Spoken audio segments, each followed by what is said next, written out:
Y ya son las 8:43. César Miguel Rondón, la orbe de la información, por el Circuito Éxito. Sonidos en primera fila. Esta mañana, cuando repasábamos la prensa internacional, nos detuvimos en la primera página del Washington Post en esta mañana. Dice: Obama, el porvenir de la paz no luce muy claro, muy luminoso, refiriéndose a la paz en el Medio Oriente, y le reclama al señor Netanyahu, recientemente reelecto, pues algunas de sus observaciones más recientes. Esto nos viene perfectamente para la conversación que vamos a tener de seguida. Le damos la bienvenida a Gabriel Ventas Gal. Gabriel es licenciado en Ciencias Políticas y Relaciones Exteriores, es especialista en el Medio Oriente y es periodista además. Así que, Gabriel, bienvenido al programa en la mañana de hoy. Un placer, César. De todas estas cosas, ¿de dónde eres, Gabriel? Nací en Argentina y hace 26 años que vivo en Medio Oriente. ¿Y dónde vives allá en el Medio Oriente? Jerusalén. Vives en Jerusalén. De manera que conoces a fondo lo que está pasando allá en el Medio Oriente. Para muchos, Netanyahu tenía perdidas las elecciones frente a Isaac Herzog, ¿no? Y sin embargo, a última hora, pues, se sorprendió todo el mundo, especialmente a las encuestadoras. Lamentablemente la prensa, cuando habla de las elecciones en Israel, no tenía en cuenta que las elecciones en Israel son diferentes a las que son aquí. En Israel se vota por bloques.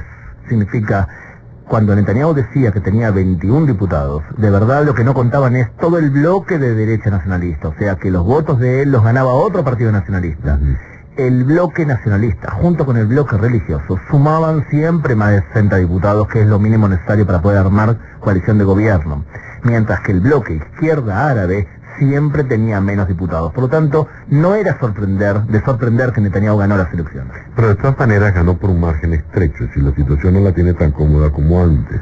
Y me llama la atención dos puntos. Él es radical al último momento, dice: conmigo nunca va a haber el Estado palestino. Y por otro lado, algo que desde lo que vivimos, lo que no conocemos, Israel y lo que pasa en detalle en el Medio Oriente, es difícil entender cómo es que había un partido árabe en Israel. Porque los árabes israelíes tienen total derecho en Israel, son ciudadanos de igual, tienen la misma igualdad que cualquier persona que no sea árabe. De hecho, tienen el Parlamento israelí con 120 diputados, 13 diputados son árabes israelíes, y además hay otros 2 diputados que son diputados en Israel, son 15 en total, que están dentro de los partidos judíos sionistas también, que son árabes israelíes. Danos un panorama, por favor, de cómo está conformado ese cuadro político. ¿Tú estás seguro que quieres que haga esto? Brevemente, vamos a ver. Vamos a comenzar por la extrema derecha. A ver, lo voy a explicar de forma diferente. A Mira ver. bien. Tú en Venezuela votas de acuerdo a un eje de discusión. Definitivamente no sabemos si votamos, por favor.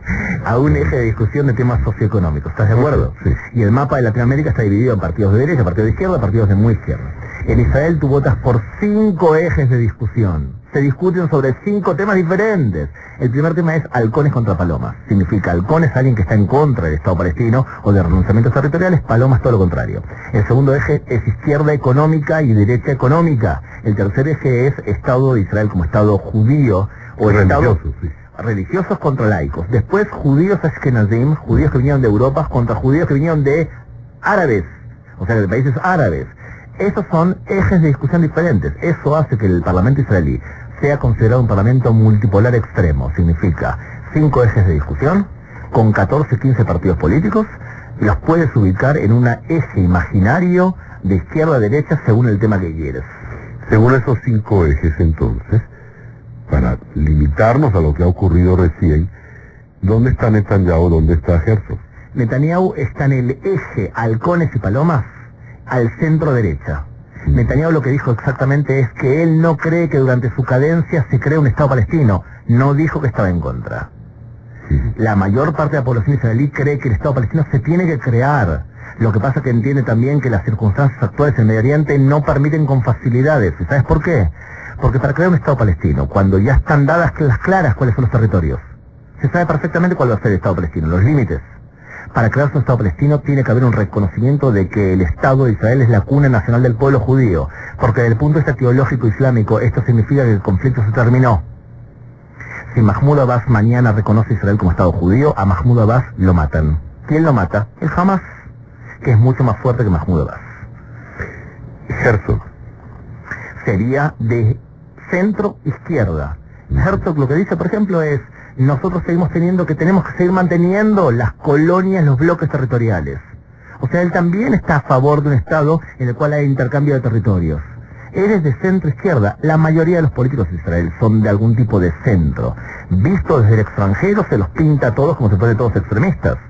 Pero en la política de Medio Oriente, Netanyahu es considerado alguien del centro-derecha. Hay muchos más políticos de derecha y muchos más políticos de izquierda también. Claro, lo que ocurre es que en la historia de Israel, que es una historia muy breve, el del Estado de Israel es muy breve. ¿De cuál de los tres estados?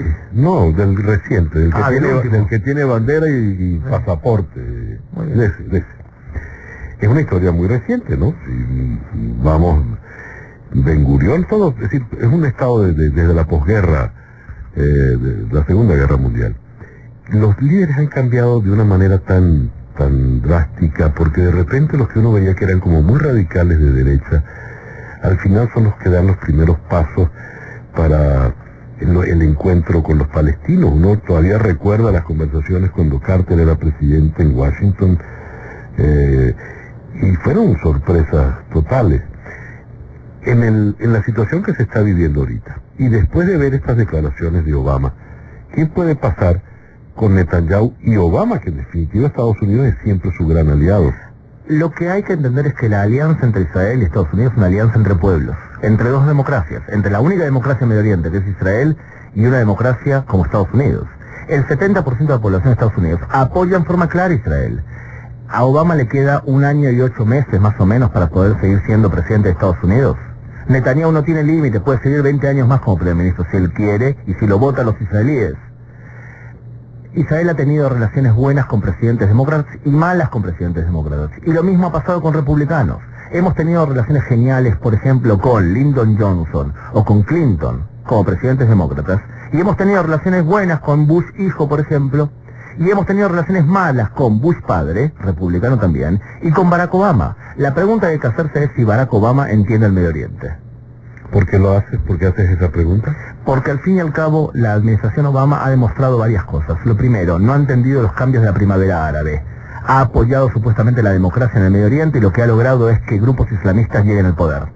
Ha logrado que grupos radicales islámicos se sientan que es una anarquía el mundo y que salgan a decapitar cristianos como los que están haciendo ahora. Y lo que ha hecho es, ha dado indicios de que va a firmar un acuerdo con Irán que va a asegurar que Irán tenga una bomba nuclear. La pregunta es, nuevamente, si Obama entiende el Medio Oriente. En el Medio Oriente no solamente Israel, sino también países como Arabia Saudita y demás se cuestionan si realmente Obama entiende lo que sucede en el Medio Oriente. Después de esas declaraciones tan radicales, Gabriel, ¿qué puede pasar en el Medio Oriente en un futuro inmediato? El Medio Oriente, sí, Irán accede a una bomba nuclear, va a haber un problema serio para todo el Medio Oriente. ¿Sabes por qué? ¿Es más grave Irán que el Estado Islámico? Mira, el primer ministro Menachem Begin, cuando le preguntaron entre dos grupos radicales que se estaban peleando entre ellos, ¿qué opinaba él? Dijo: les deseo a los dos suerte. ¿Está bien? Uno es muy malo y otro es realmente muy malo. ISIS es realmente muy malo e Irán, Hezbollah y Assad también son realmente muy malos. La pregunta es, si Irán accede a una bomba nuclear, lo que nosotros tenemos que esperar en el Medio Oriente es que países sunitas que odian a Irán, también se armen con armas nucleares. Significa, ¿tú estás dispuesto a vivir en un Medio Oriente en donde Irán tenga una bomba nuclear, pero también la tenga Arabia Saudita, Egipto, Turquía y Qatar? 5 países con bombas nucleares. Todos están de acuerdo en algo. La culpa la tiene, por ejemplo, Israel y todo aquel que es cristiano en el Medio Oriente también. Muy complejo. Vas a dar una charla acá sobre toda esta complejidad, Gabriel, ¿verdad? He dado algunas, sí. ¿Y te queda alguna otra pendiente? Porque creo que cualquier oyente en este momento dice, no, fíjate, el tiempo es muy corto, este señor tiene que explicarme más a fondo el asunto. Voy a alguna forma. A ver, Nelson, ¿está pendiente cuándo? Le pregunto a Nelson Belfort, que nos acompaña. Tuvimos una charla ayer en la mañana para periodistas, pero bueno, la idea es que Gabriel siempre ha estado de alguna manera viniendo a Venezuela cada 6 meses, 8 meses, con la intención un poco pues de hacer esclarecimiento un poco, porque realmente el tema del Medio Oriente requiere una atención particular. Gabriel, te agradezco mucho que hayas venido en la mañana de hoy al programa. Gabriel Ventasgal, periodista y politólogo especialista, ya lo escucharon, en el Medio Oriente desde Jerusalén. El reloj indica que son las 8:54 de la mañana.